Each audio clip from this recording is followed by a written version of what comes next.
So in this talk, I would like to give you a flavor about the Riemann spectrum areas. But,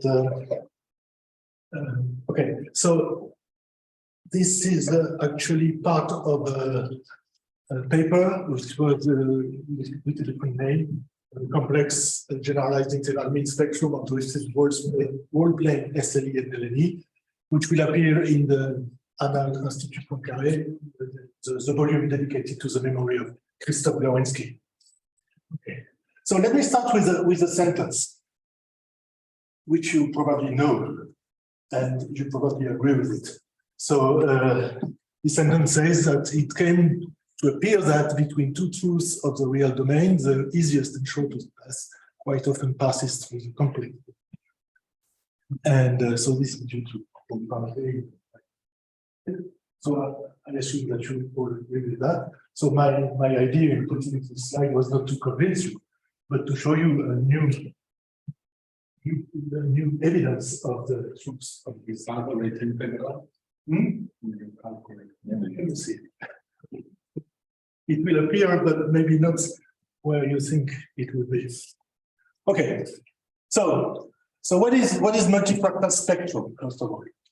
So if you take a measure, so I take it here in the plane, okay? But it can be in a general metric space or with a measure. You can generalize it to many domains. And so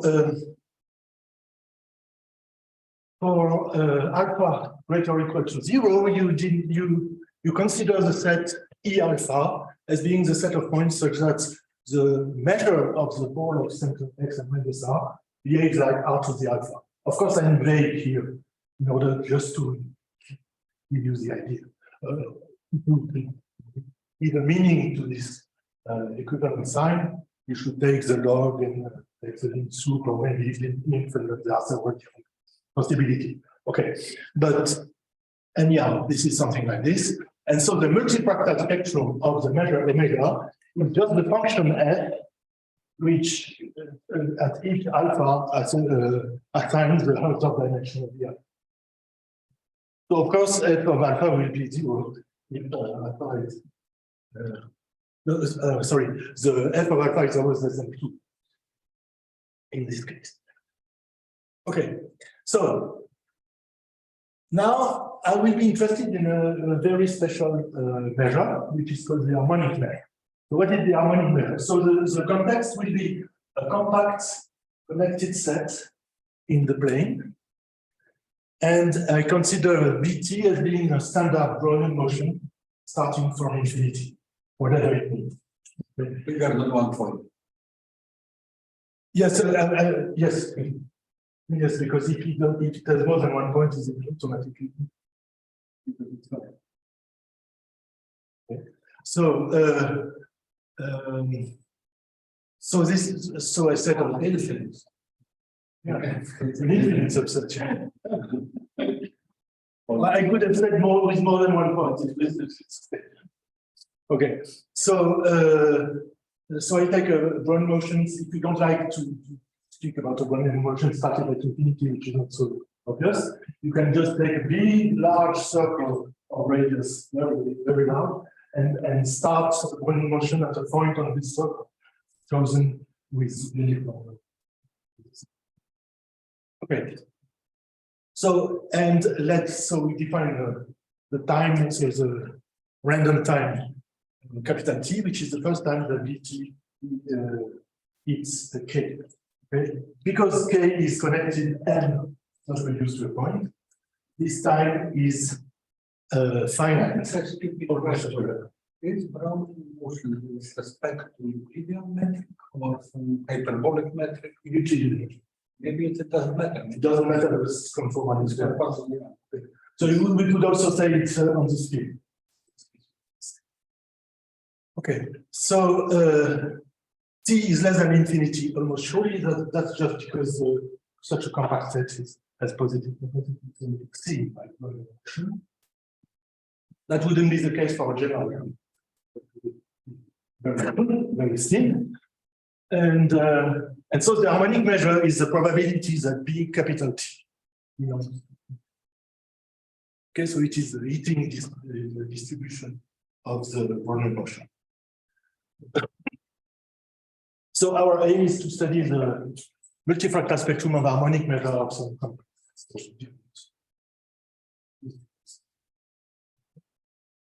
Okay, so let me give you an alternate definition of harmonic measure, because that would be a real setting. So since K is connected, the complement of K in the sphere is simply connected. And so it has a Riemann map from the complement of the disk, complement of the closed disk, to the complement of A, sending infinity to infinity with phi of z equivalent to AZ at infinity. So the Laurent development of phi at infinity starts with AZ plus a constant plus a series in 1 over z. And then the harmonic measure is simply the image of the normalized Lebesgue measure of the circle, normalized so that it is the probability measure by this conformal method. Okay. Of course, this is a little bit dangerous because the compact set need not to be locally connected. If it is not locally connected, then you have to use the prime ends instead of the compact set. So we will not enter that, so you can assume that it is locally connected for pathologies of this kind. Why don't you do this one? Radial limit exists almost, and so connectedness. Yeah, but well, with the prime ends terminology, then you have that phi is homeomorphic to the number. Just to Actually, prime ends, which is the same. Okay. I will not enter that anyhow. So now what are the integral means? So that will be really what I will be talking about. So the integral means of phi are just the LP means of phi prime on circles R greater than 1, but goes to 1. So we are looking at these means as R goes to 1. When the compact set will be random, I will take average. So just take the expectation or the expectation of the integral is the same thing.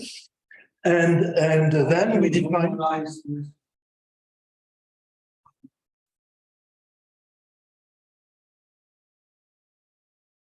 Then it's coming. So that's it. So the beta out. So I say out here because we are outside the disk. This will be the lim sup of the logarithm of I of R divided by log of 1. So in other words, it means if beta, this number beta is such that this integral means behave like 1 over R minus 1 to the power beta. Okay. Okay, so this is the outer boundary. Okay, now, so what is the link between this integral means and the multifractal spectrum? This is given by the Legendre transform. So there is between F and beta, there are these relations, which are just, this is a Legendre transform, and this also. And this is the version of the Frisch Parisi multifractal format. Okay. Parisi is the famous physicist who won the Nobel Prize. I don't know if it is this year, last year or the year before, like 21 or 22. Okay. And this is called Frisch Parisi. So this is interesting because this Frisch Parisi wrote a paper. Actually, it was a paper by Frisch alone. But there was an appendix by Parisi. And this appendix was the multifractal format, which is now really used. And so maybe I just give you a few hints about. So this is a typical multifractal spectrum. So this comes from a paper about. So this comes from a paper studying growth of the city of Kyoto, And more precisely, the pricing of the pricing of houses in Kyoto. So it's from this you can make a kind of a multifractal spectrum, and this. Well, you should think of the multifractal spectrum as some signature of something. And if what you obtain from some observations differ from this signature, then there is a problem. Okay? So, for instance, so here they recognized on this. So it's a long paper, and I will not go into that, but. They recognize anomalies in the multifractal spectrum there, and so they attributed these anomalies to some inequalities in social inequalities and social segregation. And another instance, for instance, of the multifractal formalism is kind of weird, but it can be used to check if a painting from say Van Gogh is a true one or is a fake, because Van Gogh has a signature which is a multifractal spectrum, which is all the same for all his paintings. So if it differs, then it's so this is the kind of idea of use of multifractal formalism, and it is widely used. I mean, really many areas, also in physics. Yeah. So regarding this graph, so I would like to understand this. So on the x-axis, is the price of well, something like this. So you have a function which is the price of the housing. I don't know, maybe the mean or something. Number of graph of non-normalized. Exactly. No, I tried the dimension. No, it's no, f of alpha. Alpha is your form. Alpha dimension. Yes, I remember. Well, I just don't. And F alpha is don't worry. I mean, dimension of the statistics. Yes. Okay. So I just wanted. I will not show you any more multifractal spectrum because I will stick to integral means. But just know that they are equivalent and that multifractal spectrum is important. And all multifractal spectrum spectra looks like.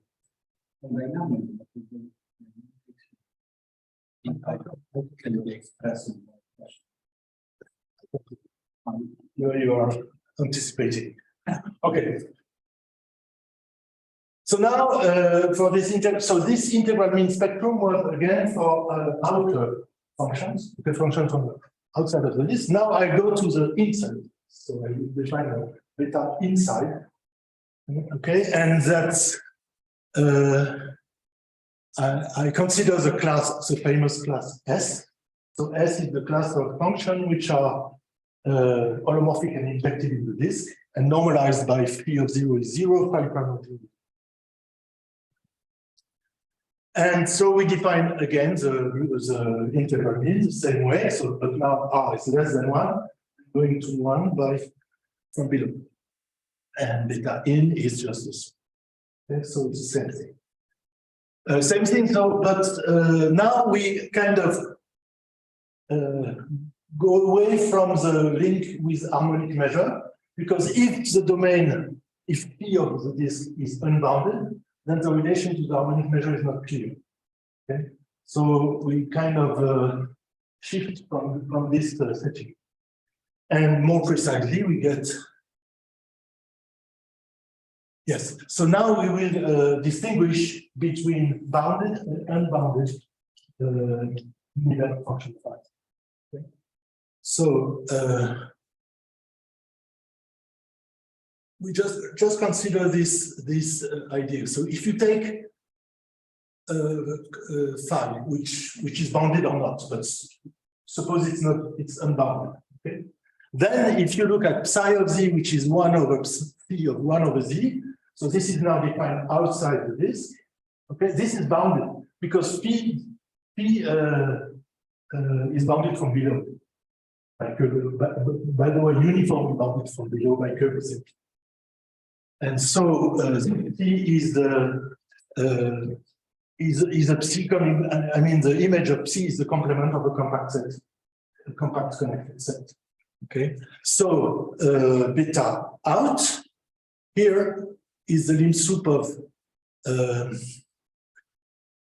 beta out of psi is just the lim sup of this quantity here. Okay, so here you see that we have phi prime, but we also have phi. So in order to have a general view of the picture, we just defined a generalized integral. So I will generalize several times the integral in spectrum. So that is the first generalization I will use. And so this is the generalization. So I take now two examples. Sorry, what is the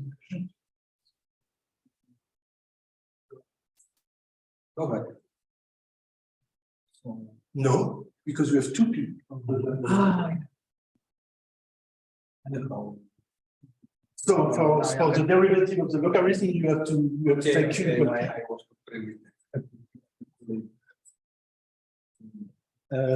Nevertheless, yeah, we have considered that. It's also an important point. there is a passage to block function. Yes.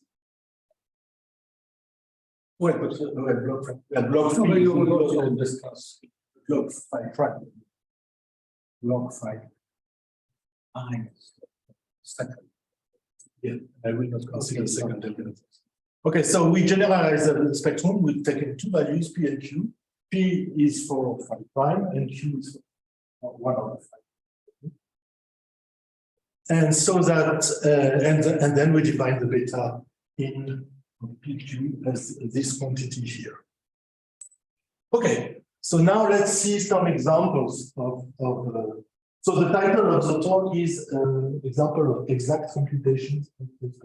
So one must first notice that it is very rare that we can exactly compute the spectrum, and it's very important and in some sense astonishing fact that for SLE curves, we can actually compute explicitly the spectrum, which is astonishing because SLE is, as we will check later, is the refractal in some sense, multifractal in some sense. Okay, so let's not anticipate too much. So first example I would like to show you is the universal integral spectrum. So what is the idea in the universal integral spectrum is that we want to see what is the worst possible behavior of this function. Okay? So we take B of P, that will be the supremum of beta phi of P, so this integral means, for P in S. So beta P will be beta phi in inner, okay, for inner functions.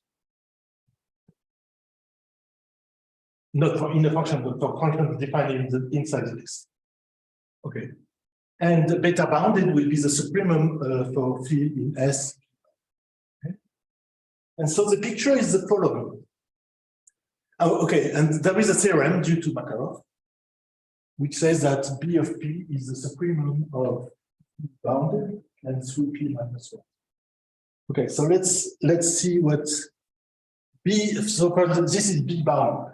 Okay, so this is actually a speculative B bounded because B bounded is not known. Okay, but there are, so let me explain to you what is known and what is conjectural in this picture. So first of all, here you have two values that are important. This is -2 and 2, because at these two values you have a phase transition. Okay, so after 2, you have actually a line, and this is the line P minus 1. So this is not orthonormal coordinates, but it's P minus 1. Okay, and this is proven. This is and proven and easy that it is P minus 1. Now, it's even proven for p equals 2, so beta of 2 is 1. And it's even known that this is a deep theorem by Carlson and Jones, that you have a derivative 1 at 1. Now, for p, for -1, it is conjecturally equal to 1. The fact that beta of -2 is equal to 1 is a very deep conjecture called Brennan's conjecture in function theory. And this conjecture is still open. But here it looks symmetric, but is it symmetric? Very good question. This one is symmetric, but the fact that the real one is symmetric is not known. I mean, there is absolutely no reason for symmetry. Why should there be symmetry? So this is conjecturally symmetric, and it's conjecturally equal to -1 here, beta of -2, 1, and this is again a line. This is minus p minus 1 by symmetry, and this is known to be true after some point less than -2, which is not known. Okay, it could be -2 itself. Okay, so this is true after a while, going down. This is true from 2 to infinity.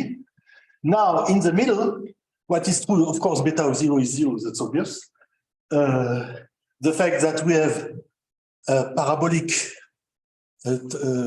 kind of behavior at 0 is known, so it behaves like p squared, something, a constant time p squared.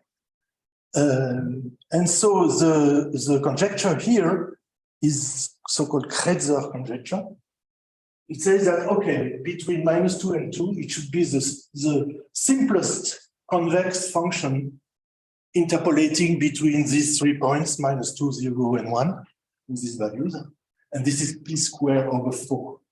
Now, this p squared over 4 occurs, for instance, in some physics spin glass things. So the transition from p squared to the 4 to p minus 1 is very usual in physical world. And so, okay, so I conjecture that it is true here, but this is totally speculative. There is absolutely no clue about that. Okay, so this was B bounded, and now the B possibly unbounded is this one by Makarov's theorem, and this is this green line, so 3p minus 1. This is also true. So now let's try to now we would like to have a unified picture between the bounded and unbounded. So the idea is to use the generalized spectrum. This is beta of PQ. And if we do that, so of course we can we have defined the generalized Brownian spectrum, so we can of course define the universal generalized Brownian spectrum by taking the supremum portion. And this, so this is the PQ plane, and we look at all the possible phases. Okay, it's like, you know, it's like a water, gas, solid, things like this. And so this is the phase diagram. It's a universal integral spectrum. Oops, sorry. And so we have 4 phases here. So this is minus p minus 1, which was the one on the left.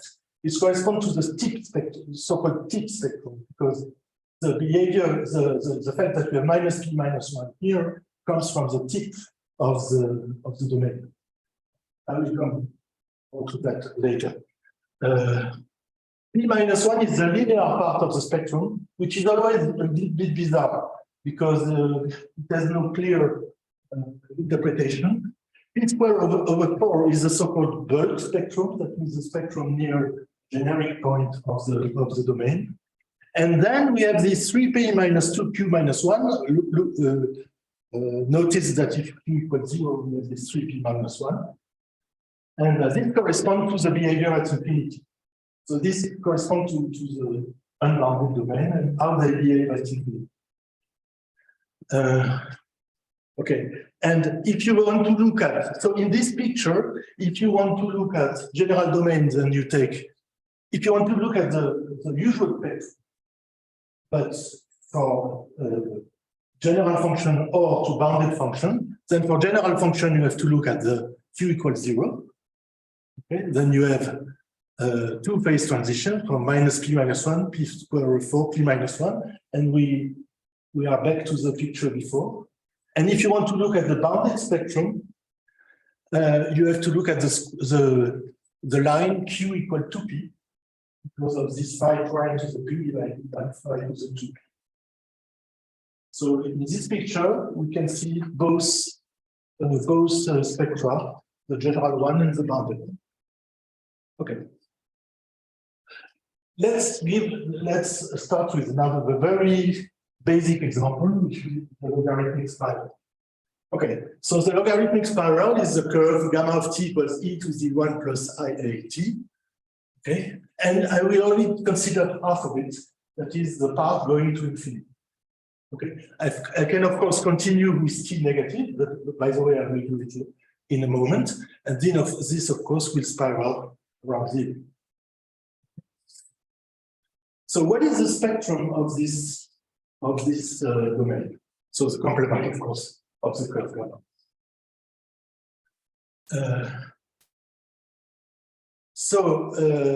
This can be explicitly computed. So and so it is you have three phases: beta 0, beta tip, beta 1. Beta 0 should be thought as the bulk one. So that means at the generic point of the curve. Beta tip should be considered as the tip is this one. Okay, what happens there is different from what happens near this point. Okay, because the behavior of the conformal mapping is different. And beta 1 is related to what happens at infinity. So what are these three quantities? So beta 0 is 0. This is because the curve is just smooth. Okay. Beta tip is minus p minus 1. This is exactly like the tip of a line. By the way, if a equals 0, the spiral is just a half. And if and beta 1 will be this this quantity here. So let me try to indicate to you how we do that. Yes. A few computations on the blackboard. So to do that, we need to know the conformal map to the half spiral. It's the conformal map to the half spiral, I cannot do it. But I can do the conformal map to the whole spiral. How do I do that? So I consider first a Möbius transformation, which sends the disk to the upper half plane. So that will be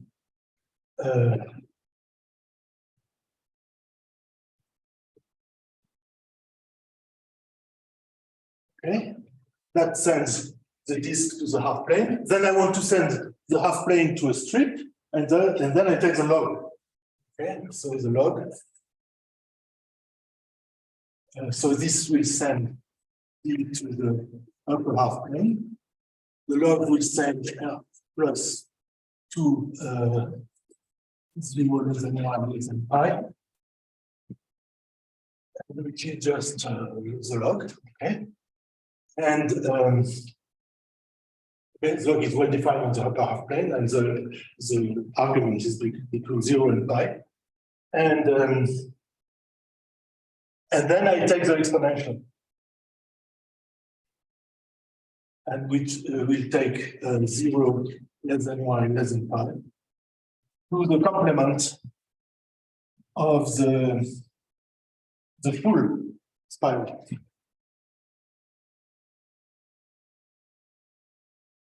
Okay. So the spiral obtained by adding the one going to 0. Okay, and then Sorry, you take the log and then you take the exponential. Sorry, it's not sorry. Yeah, you're right. It's not exactly the exponential. So this will be z gives 2 to the one on that. So I take this actually.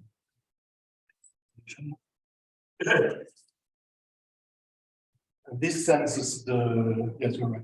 This, of course, it will be identity, not so. So this sends it into the complement of the full spiral.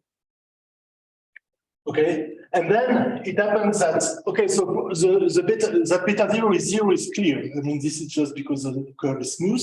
Beta tip is clear also because we have a tip of a smooth curve. And so the question is just about beta one. So it's about when we are near infinity, and it happens that we are near infinity where z is close to -1.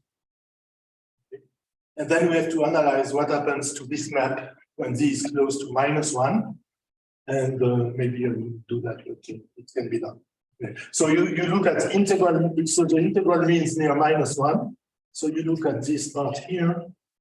And actually, what will dominate is here. So if this is, say, 1 minus r, then you take here an arc of length 1 minus r.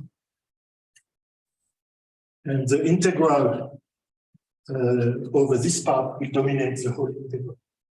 And this integral you can compute, and it gives exactly this behavior. Okay, so here is just a, well, computation, not so simple, but okay, and so we have this phase transition between the three. So beta one, of course, is on the right here. Beta tip is here, and beta zero is here. So we have a triple point.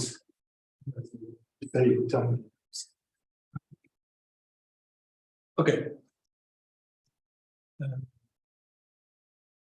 Now, okay. Now we are going to generalize even more. And that's for that I come to the boundary state. And so we are going to take instead of taking P and Q real, P and Q X. So for P and Q, so we have this, and this will be. So what is the issue here? So as you can see here, we put P inside and take the modulus afterward. So that means that we don't take in account only the modulus effect, but also its argument. So we take in account how the function grows and how it turns. So this new spectrum captures more than the real spectrum. Okay.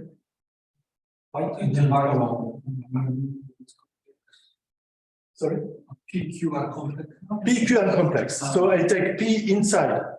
I don't take P outside because it wouldn't be real anymore.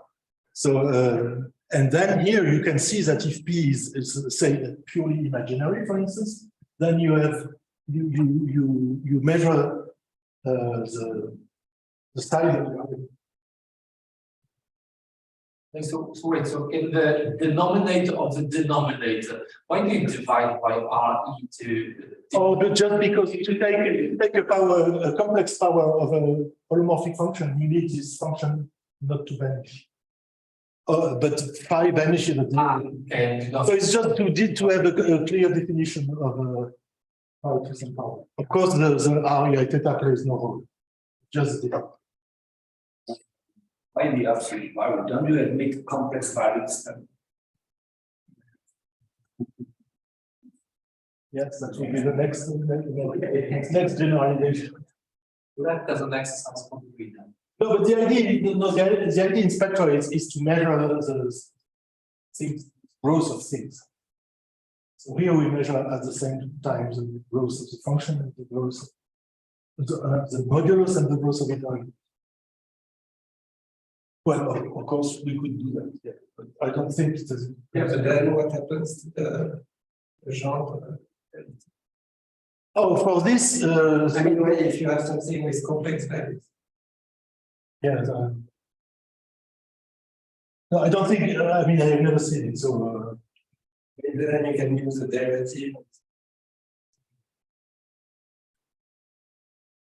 Okay.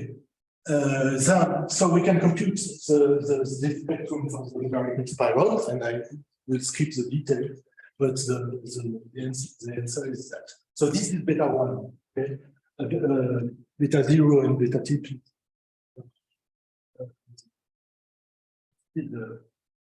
So I write it down because I will need to checking some things. Okay. So time.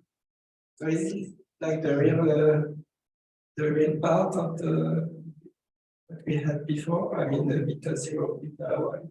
No. Okay.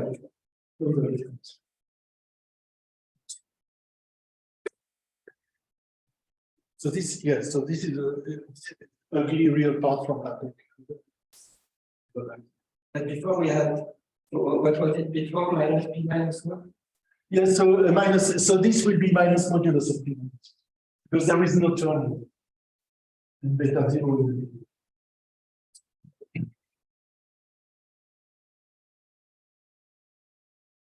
Okay, so now I come to examples in complex dynamics. So this part is just because of this special objects, really complex dynamics. So I want to make the link between what I've said now and holomorphic dynamics. So we consider a polynomial f with a connected Julia set, and we assume that all critical points of f are non-recurrent. Also a strong assumption. So this is some kind of dynamic is expanding from this Julia set. And then we defined, as you said before, by the way, this I think your definition. But your definition didn't. I mean, you don't need F to be. Well, anyhow, we can define the so-called pressure function. Such definitions were known for triangle. Yeah. A point at which you broken.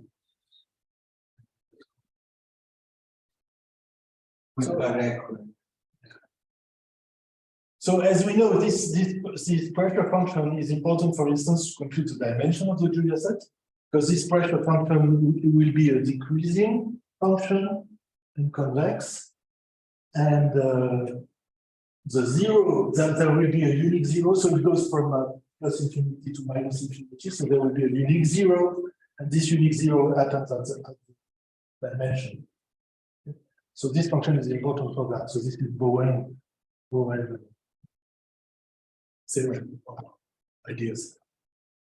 Okay, so now what is the link between pressure and the before? Okay, so of course for such a set, because we assume that it is connected, then we have the so-called Butcher function, or more precisely the reciprocal of the Butcher function, which goes from the complement of the disk to the complement of the set. The Butcher function is the reciprocal of that. And then the link between the spectrum of the Butcher function, so this is the data out, okay, because we are outside of the disk, and the pressure is just given by this. So it's just equal by 1 minus T. And now in physics language, or in language of people working in multifractal formalism, the pressure function is called the packing state. So this is just a slight change of terminology, but it responds to the same things. So let me give you some examples, and these examples, so first of all, they are not due to me. I mean, that's expository so far, and as I will show also the existence of phase transitions. So one of the things I want to stress in this talk is ideas of phase transitions. Okay. So first theorem by Makarov and Smirnov. So this is what happens for negative T. So for negative T, so either PF is real analytic. So this would be the case, for instance, for hyperbolic polynomial, or there exists a T naught. So this will be a phase transition, and this phase transition will always be from some nonlinear function to a linear. So the near infinity, the function will be linear. The pressure will be linear, exactly as we see before for the universal system. Okay, and okay, so this is just to precise when it happens. So it's very creative. When do we actually have phase transition? It's you need to have a okay. So it just means that it doesn't always happen, and it happens it's this special situation. So you need so you have a phase transition if either f is conjugated to a Chebyshev polynomial, or if there is a fixed point such that this quantity is less than mu for this. Continue. And here. Exponent. Yes, yes. Yeah, this is mu. And now, so here is the picture. Okay, and this picture gives me the opportunity of speaking about so-called Makarov's rule, which is a rule which is satisfied by all spectra. And this rule is the following. If you take, so this is the, yeah, so here is the pressure, so it's not a spectrum. So here, what happens is that if you take the derivative of, if you take the tangent to the curve, okay, this tangent should cross the imaginary axis between 0 and 1. And for the spectrum, that is the pressure, so for the spectrum we have this t minus 1, it will be instead of 0, 1, it will be 0 minus 1. So this is and so here you have the phase transition of the negative spectra, which is just at the point where after that you leave the Makarov rule.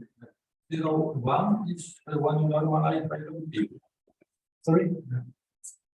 It's not 1, but 0 t. Yeah, so we have to normalize it.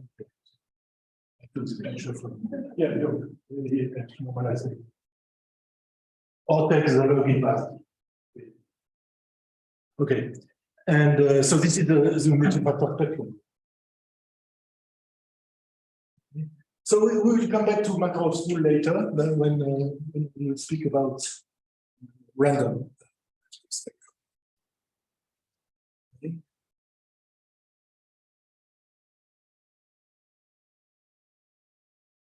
Okay, so this is another theorem. This is for positive T. So either PF is real analytic on zero unity, or there exists T naught greater than the Hausdorff dimension, such that PF is real analytic, and then PF of T is minus key T for T greater than K naught, where key is this quantity here. So again, we will have a phase transition, and again, if we have a phase transition, always the case, but then it is the phase transition to a linear. Okay. And then last slide, this is the famous phase transition for when you have a parabolic point. Then the pressure is real analytic on 0 up to the Hausdorff dimension of GF, and then it is 0. So the pressure is 0 means that the spectrum is T minus 1. And then you have subtleties here, because sometimes you have these subtleties of phase transitions. If they are either it's like this, so it's the two curves are transverse, or they could be that it is tangent. So this is the same as in physics. Also, there is this. It's like two kinds of phase transition, And it's not by this parabolic.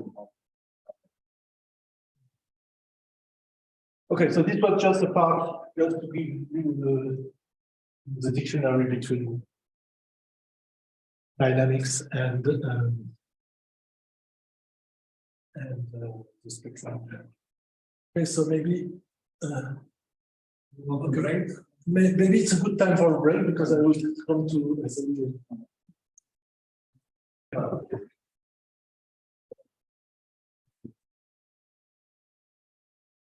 Okay, so okay, yes.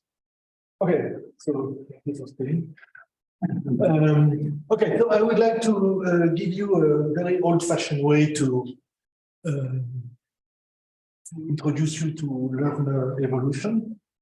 And most there are several Lerner evolution right now, but for Lerner there was only one, and maybe this is the original Lerner.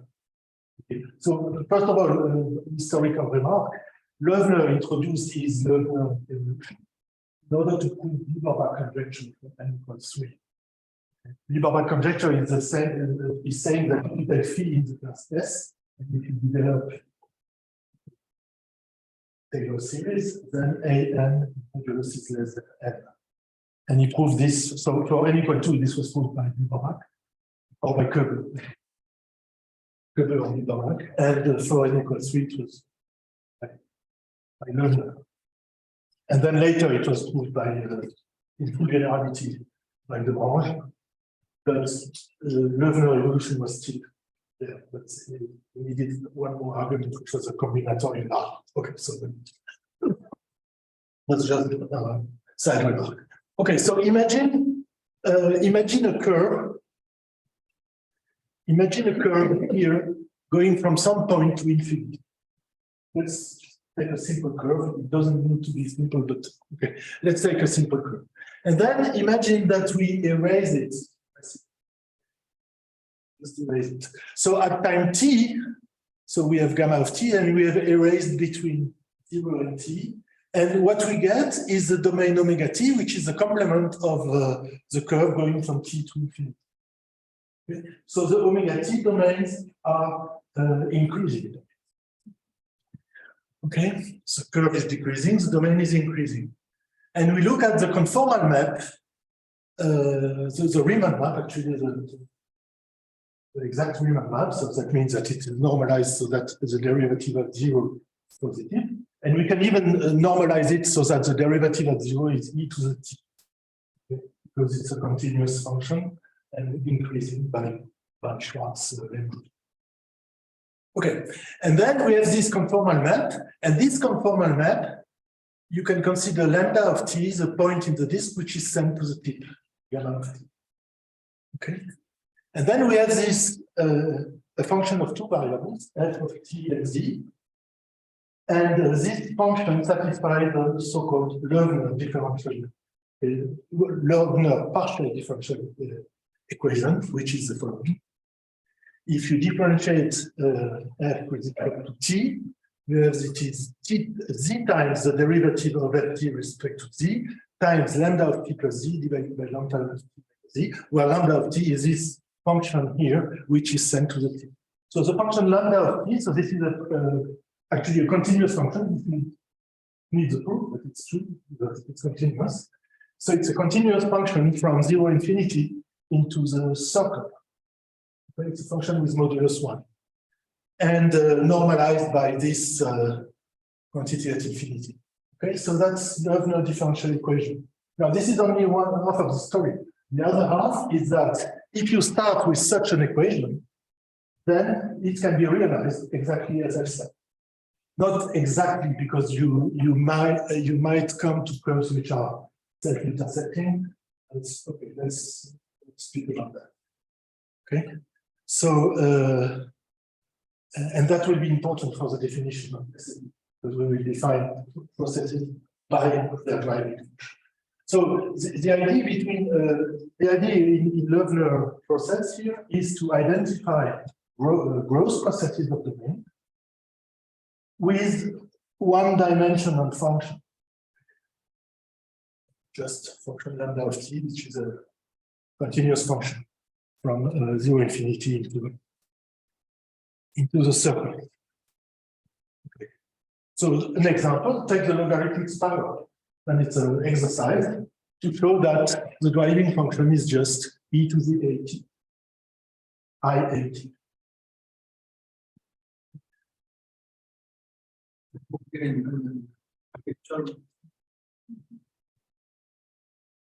So you have a ft, okay, in other words here, ft dot, the derivative with respect to time, is ft prime times lambda of t plus z divided by lambda of t minus z times z. So here is just real. T is the real between 0 and infinity.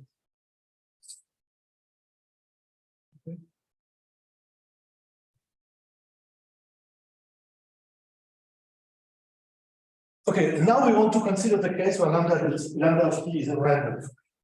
But we want this random process to have a nice property. And nice property for a random process is very Markov. So we want the following. So we want that these mappings ftk minus 1 composed with ftk minus 1 composed with ftk minus 1. Then this should be independent.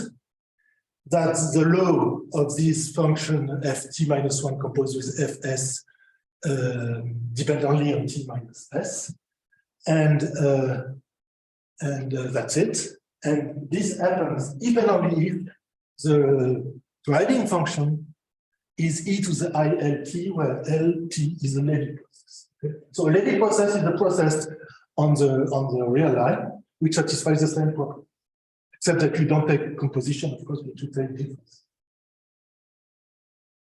And notice that a special case of a Levy process is Brownian motion. Brownian motion is a Levy process with one more property, is that this law is actually a normal law with the correct story. So why do we consider all plane Levy-Loebner processes? Because they are stationary. It's a sense that if you take e to the minus t ft, so they are stationary up to dilatation. Okay, so the e to the minus t ft has the same law for any t. This will be very convenient for us for stating result. Okay. And so when I will say I take a process, a Levy process, I will always consider F0. I will always mean F0 when I will take different means. Okay. Now, what are the, let me briefly recall you what are the possibilities for Levy process.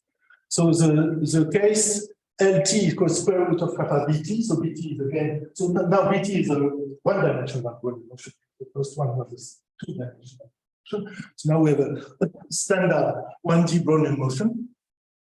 So this leads to the SLE kappa, which is a SLE, so Schramm-Loebner evolution with X kappa. Okay, now you can consider, and that will be the main part of my talk, we consider drifted SLE kappa. That is, we take square root of kappa BT plus just 80. Okay, so it's a mixture between SLE and the spiral. Okay, if kappa equals 0, we have the spiral, and A equals 0, we have the SLE. Okay, so why is it? Why do we consider that? Because these two cases are the all possible Levy processes with continuous trajectories. All the other Levy processes will be of this type. This will be square root of BT plus 80 plus an independent process, which will be a pure jump process, like Poisson process, I think, compound Poisson process. Okay.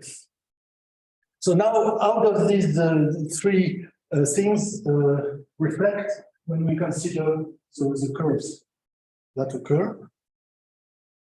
So this is a typical SLE. Well, I forgot what kappa it is. Well, what I can say is it's kappa less than 4. Because for kappa less than 4, the SLE curve is simple curve. So it has to be, and maybe it's even 4, maybe not. Well, I don't know. And this is a typical Levy process with jumps. So the growth. So here well, these pictures are not with whole plane SLE, they are with radial SLE. Okay, let's. Sorry, There are 3 types of SLE. There are 3 types of learning process: plane, radial, or cone. So this is radial because we start with the disk and we grow the disk. And as you see, we grow it with jump corresponds to that we grow, but then suddenly we jump, so we grow another branches. So we have this branching aspect of the curve. And I didn't show a picture because I don't have it with spiraling, but you can imagine it is, so it will be a steady turning substance. Okay, so now let's come back to outer whole plane SLE. Okay, so and let's think about the spectrum of outer whole plane SLE. Okay, so this spectrum has been studied by physicists intensively, and as bizarre as it can be, it has been studied before SLE existed.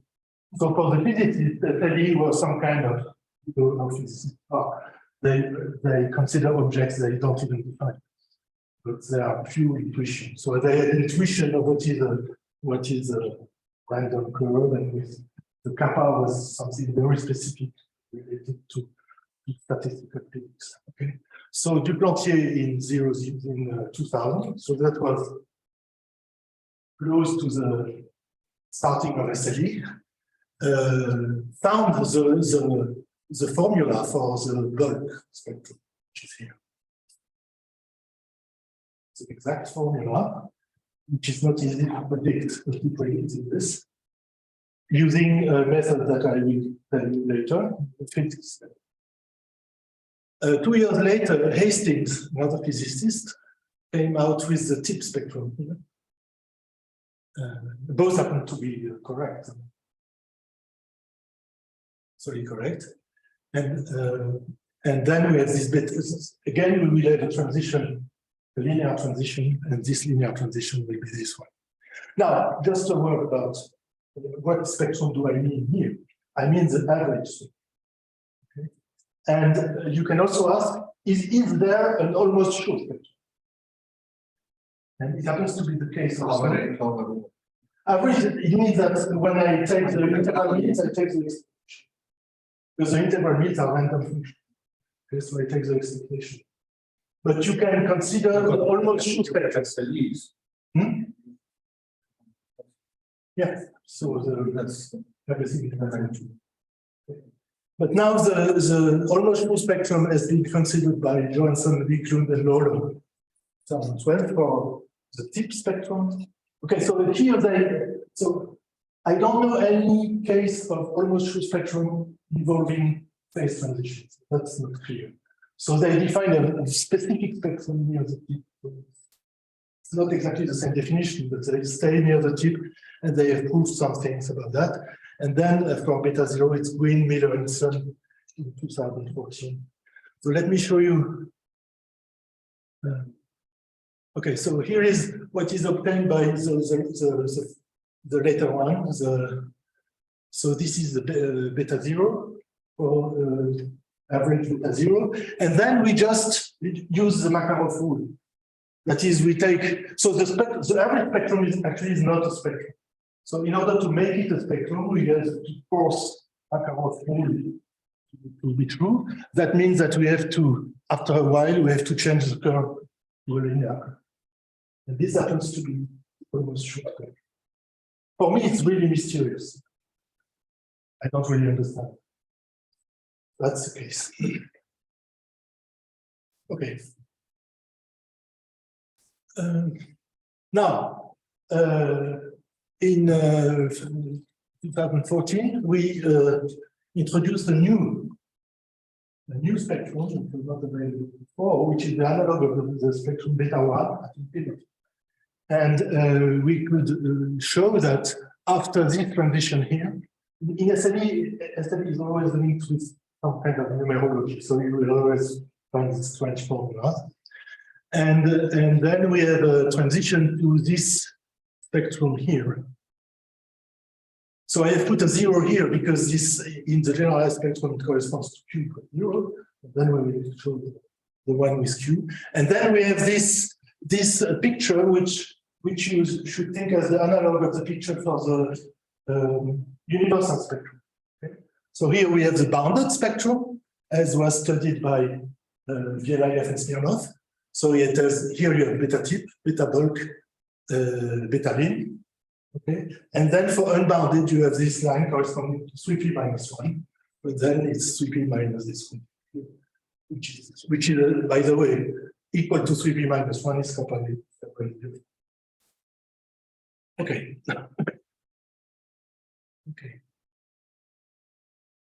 Now, this is the generalized spectrum. So we have this quantity U where we put Q in the picture.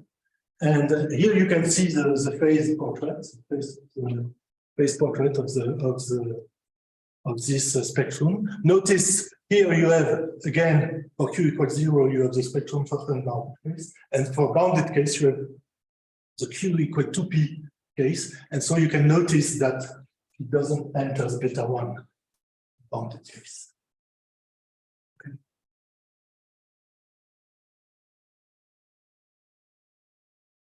So now we want to discuss two problems. So first, what are the phases for universal SLE kappa with A, so with a drift? And then we, if I have time, because I'm not sure, we will discuss some exact formulas for some Levy processes, very specific Levy processes for which we have exact formulas.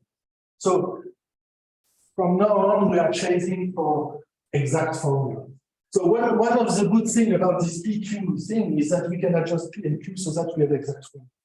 So for instance, for P0, we may not have exact formula, but for some Q, we may have exact formula for P and Q. That's the game we want to play from now. So now let's come to the physics story. And that is something I really do not understand. And it's impossible to understand it in the sense of mathematics because it's not rigorous. It's pure intuition. Sorry for commenting, but if they quantum gravity, then no one understands it. Yeah, exactly. So this part is due to Bertrand who said himself that he's the only one who can make these computations. And I kind of agree with this. Okay, so he uses UV quantum gravity and some gas techniques. Okay. And so and then you have this Knischnik KPZ formula. So there are two KPZ. There is this one, Knischnik, Polyakov, and Zamotikov. And there was another one, which is Kavar, Parisi, again Parisi, but this other KPZ is different. So this, what is this? Very roughly, you have two worlds. You have our world, and then you have the world where everything is random. So this is so you are on a random sphere, and you need to consider random objects, etc. Now in this very shaky world, everything is linear. So the idea is to transfer problems from the real world to this world, then use linear things, and then come back to the. That's all I can say about this. And okay, and then well, the packing spectrum will play an important role here because in physics it really does have an important role. And so the formula we can end up with. So this is the complex generalized integral Lie spectrum for SLE kappa with Frisch. So this is the general formula that you will dream of. And I mean, when I saw this, I said to Bertrand, chapeau, because that's not it's not an obvious formula. So here it is. So beta 1 is S1 plus real part of P minus 1. This packing spectrum is this with 1 plus 2 kappa tau with this formula. Look at this so here you have the modulus, not the modulus square. So you have a modulus, and so it means that you have square roots, which is as always in this setting. And so this is the general formula that can apply with this wizard. Related to Fourier transform. Fourier transforms actually, where you also can go from one word to another. Well, maybe I don't know. Okay, so now let's try to check this formula for different.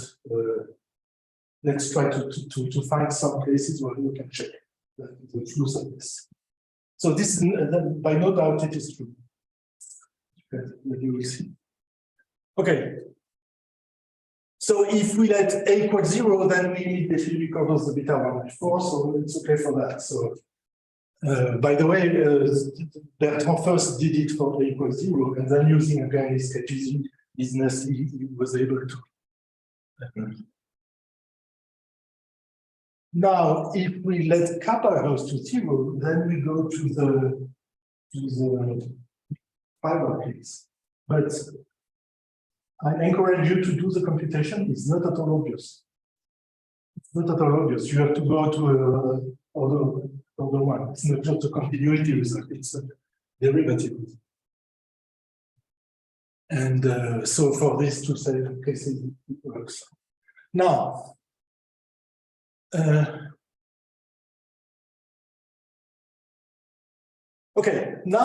so now using the formula that we have here, we can see that contrarily to the SLE case, the beta 1 phase can occur even in the bounded case, and that's surprising. So it may have that the spectrum undergoes 4 phases as opposite to the usual case where it's only 3 phases. So let me show you. So the result will depend if we are less than 4, more than 4 for kappa, which is the usual thing in SLE. So kappa greater than 4 is some kind dual to kappa less than 4 by the formula kappa gives 16 over kappa. So actually, SLE 16 over kappa is SLE kappa is the boundary of SLE 16. So here is the phase diagram. So here I have changed coordinates. So here the coordinates is P and Q minus P. And so the bounded case is this one. And now the Q equals 0 is this one. So these are the two bisectors of the plane. And so you see that in the kappa less than 2 case, we start with beta tip, and then beta 1, and then beta. Beta tip. This curve will intersect this one, but very far away. So we have beta tip, and then beta 0, and then beta 1, and then beta 2. Which is a surprise. So because beta 1 usually goes for what happens at infinity. And for kappa greater than 4, it is the opposite, meaning that we will pass through beta 1 for the bounded case. And so, but that's, for the bounded case, we go through beta, we end up with beta 1. And, well, this is the picture. So this was just a remark. Okay, now, now I come to the mathematical world. So how do people try to compute spectrum mathematically? So to do this mathematically, we consider this function here. So Z1 and Z2 are independent variables, and we consider this this function. So it's essentially f prime to the p, modulus of f prime. If Z1 equals Z2, this will be modulus of f prime to the p divided by modulus of f. But we separate variables in order to have easier calculations. And so we want to find a PDE that is satisfied by this function. Okay, so here it is. So in order to find this PDE, that's a big process. And we need to go through Ito calculus and find the appropriate martingales. And it's a big issue. But I don't want to discuss that. So here it is. I just give it to you to admit to to admit it. Okay. So, okay, and here lambda is the I just call the generator of the process. I mean, in the case of SLE, this is the generator. But in the case of a general Levy process, it's not a differential operator, but it's fractional. So it's not a truly partial differential equation, but it's a fractional partial differential equation. But for SLE, we have exactly a PDE. What was that expected value with the subscript X? The second line from the bottom, yeah. Expectation of starting from X of U of LT. U of X. So if you start the process at X and you take the expectation of U of LT, okay. So this is called the infinitesimal generator of the process. It is potential zero. So something. Okay. So we want to find the solution of this PDE with G of 0, 0 equal to 1. Okay. Okay, and then we want to look for cases where we have exact solutions. Okay, now we are going to play a very elementary game. So we look for solutions of this form. Okay, and then we develop the equation. We develop so this is now a differential operator, so only one variable. Okay, and then we find that if alpha is such that 1 minus z1 to the alpha p of d of this is 0, then the equation reduces to this equation, and finally we have that p of z1 z2 square is this. Okay, so this is just algebraic, very simple. Okay, and so the problem is, when do we have this this thing here? And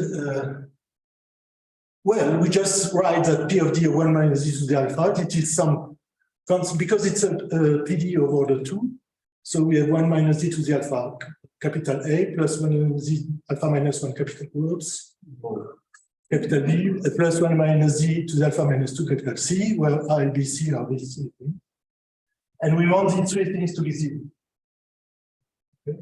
Now, if you notice, A plus B plus C is equal to 0. So these equations are actually only two equations. And B equals C equals 0 is just a complex parabola. It's a parabola in the complex domain. And on this parabola, the spectrum is equal to kappa modulus of alpha square root 2, which is again an important quantity in Newton. Okay. This is just very silly algebraic things. Now, okay, let me take this opportunity to give you, because I have been cheated before, because all these things that I have said are not all rigorous. So here is what happens in the plane. So in the plane, you can, so you have this phase profile.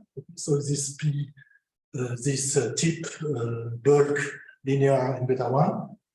Okay, but where do we have, so this is for PQ real. Come back to the real plane. Where is the formula true, or at least proven? Okay. So they are proven in this in the tips sector, in the bulk sector, in the linear sector, but in the beta 1 sector, well, before when I produced this picture, it was only known in this area. So inside, so this is this parabola that I just mentioned, but in the real case, this is a so-called red parabola because we always know. And now, Oxwan Yu has proven that the formula is true in the whole red parabola, which is a nice result. But outside here, we have no idea. That's a very challenging problem to show that the formula is true, for instance, around here. The only way it could be not true is the existence of a new phase that we don't know. But this is very unlikely that there is another phase in the picture. Okay, so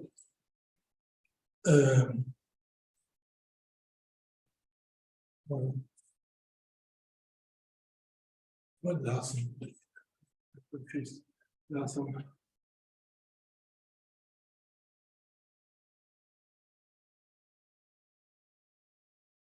Well, okay, so there is one slide missing, so I tell you what should be on this slide missing.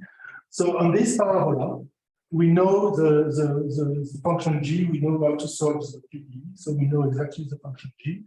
We know the spectrum, which is kappa modulus of 2, and we checked that this kappa modulus of alpha over 3 is exactly equal to the B.Duplantier's formula.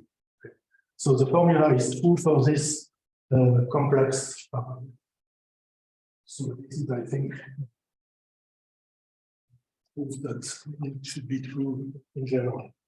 Okay, so if you are not tired, I come to the last point, which is some processes, some Levy processes with eventually jumps from which we can compute explicitly the spectrum. So the method here will be a little bit different. So let me just start with some defining what's so-called the Levy symbols. Okay, so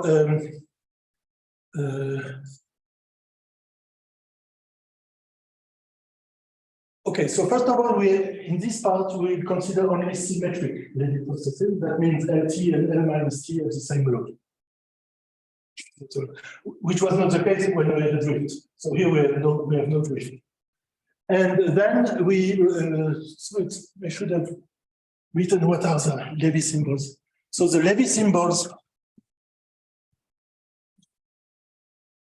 you just take the characteristic function of LT, which is just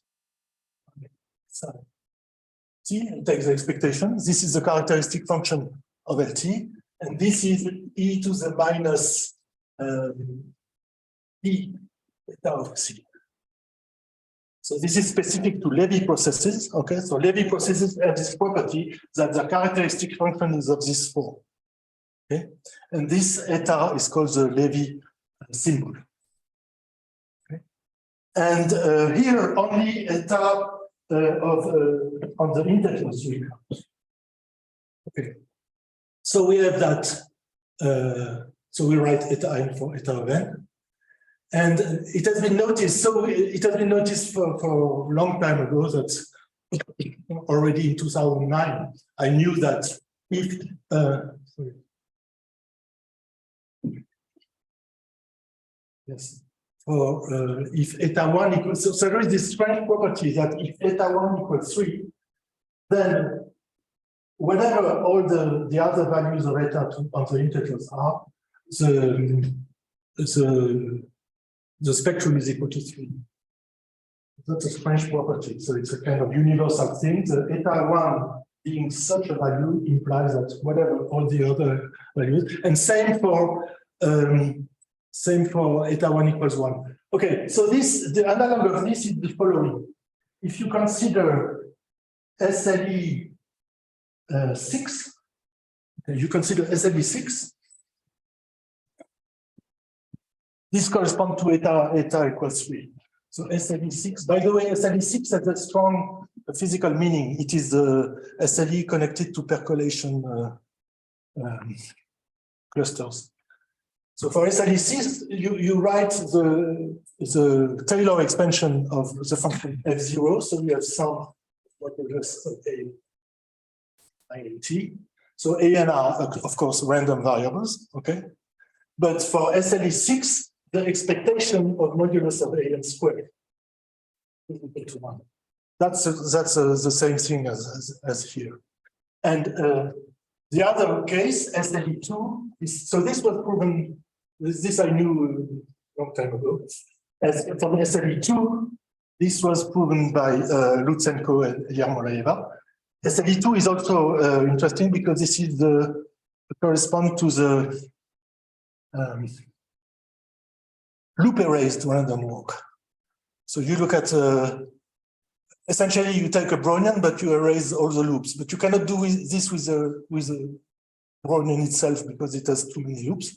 But you start with a random walk, you erase the loop, and then you let the steps of the walk go to 0, and then you have this SLE6. What does geometry become?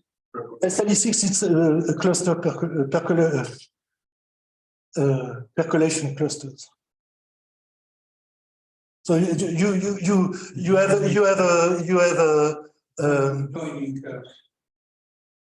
no, you pave the half plane with hexagons, okay, and you decide on each one with a coin if it will be black or white, and you look at the black connected components, okay, and the boundary of that when you then you have to do something because you have to let the tile go to 0 and things like this.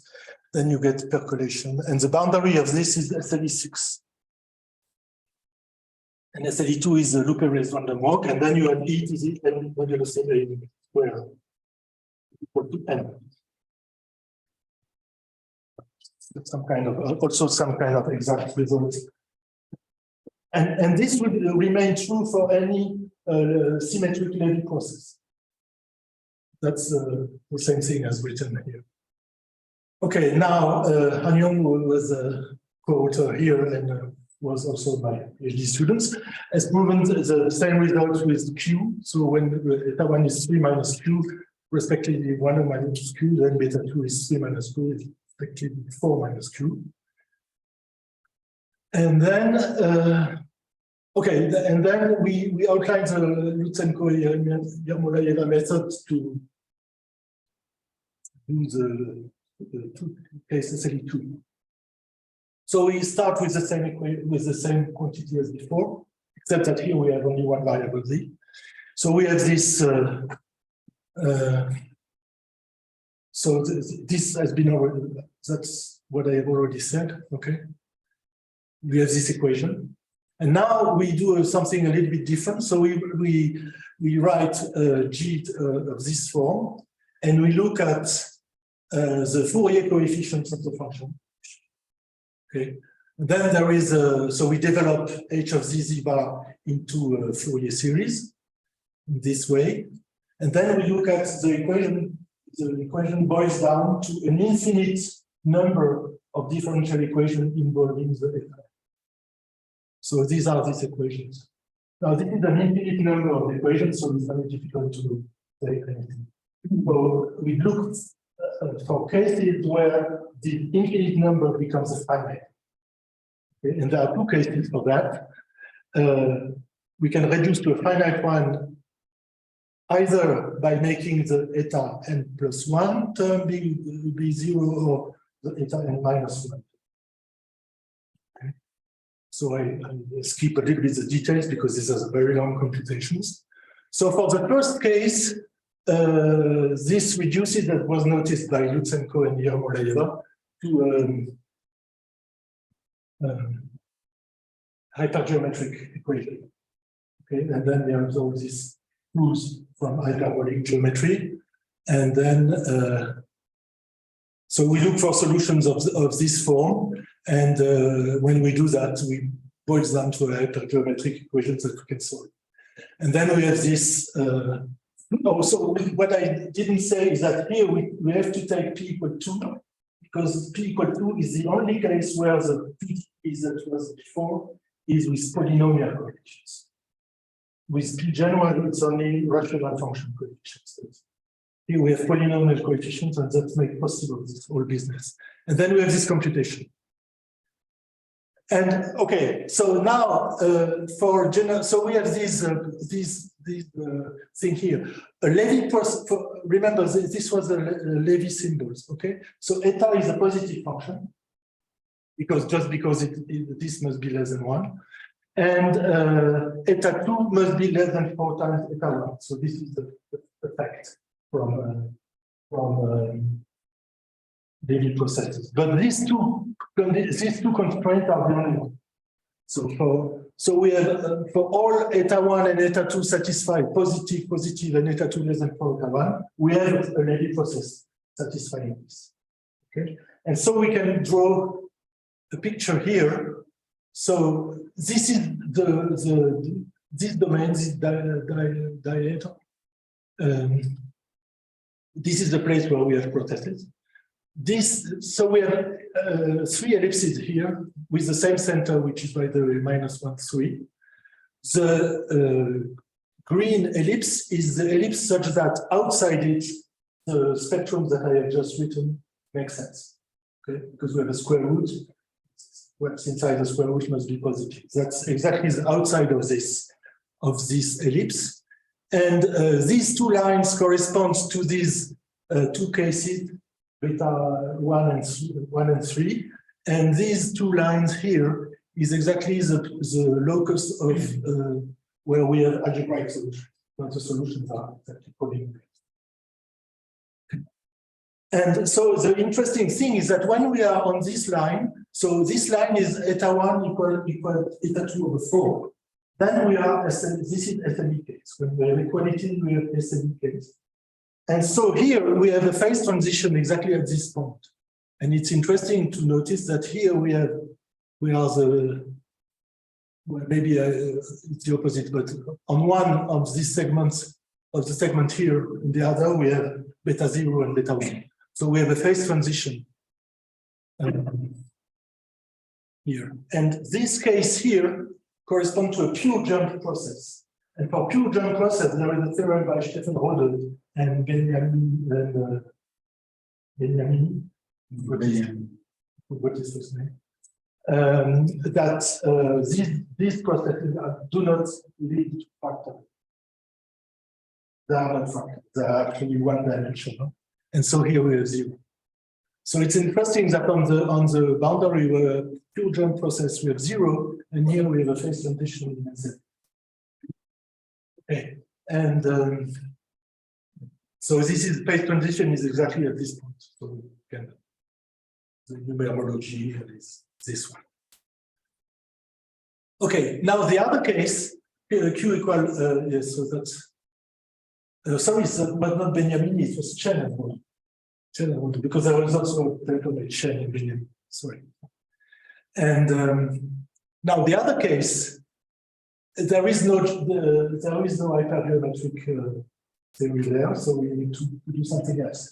So we go by brutal force. So we look for solutions of this form, and then we look for LG, BG, CG, and then we have 11 equations, linear equations. So we have to solve a linear system with 11 equations. So we need a maple or something like this, and actually we can find the spectrum here.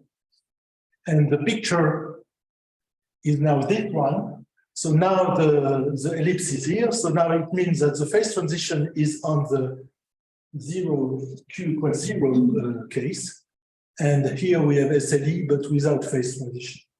And the phase transition here, so, okay, and again, the blue and red ellipses correspond to special cases, algebraic integrable cases, if you want. And so there is no phase transition with the SLE line, and beta is equal to beta 1 all the way. And on the Q equals 0 line, we have a phase transition, very bizarre one, at beta equals 5 minus eta 1 less than 2, and 3, eta 1 greater than 2. So it's at eta 1 equal 2, then we have this bizarre phase transition. So.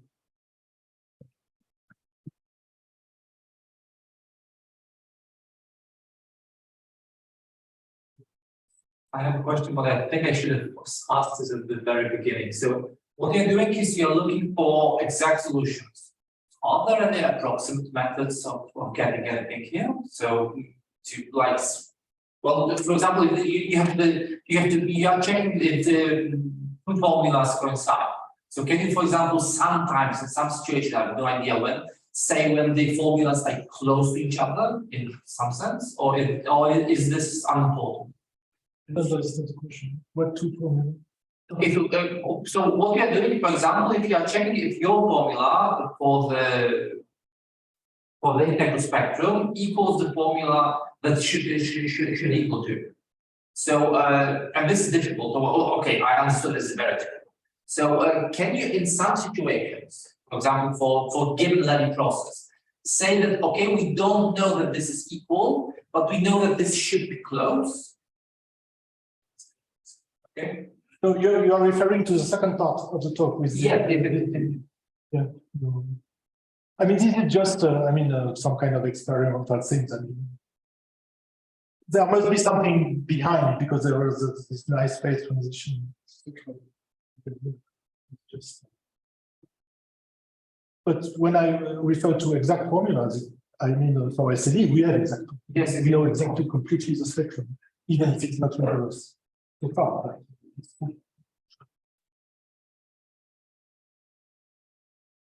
Questions? and by the way, I didn't mention that I should have because this is really related to the parallel statement. Parallel statement, at the beginning. If you look only at real points, so if you take this red parabola, to intersect it with real and Q-real, you have only one point.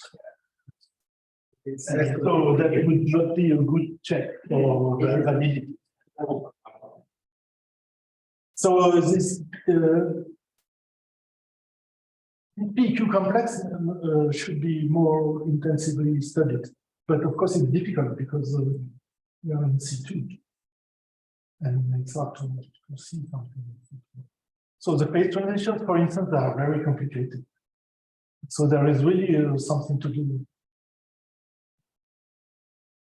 We are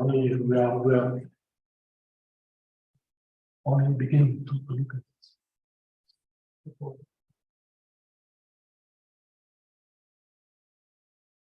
Oh, just present time. More questions? Thank you, Michel. No, any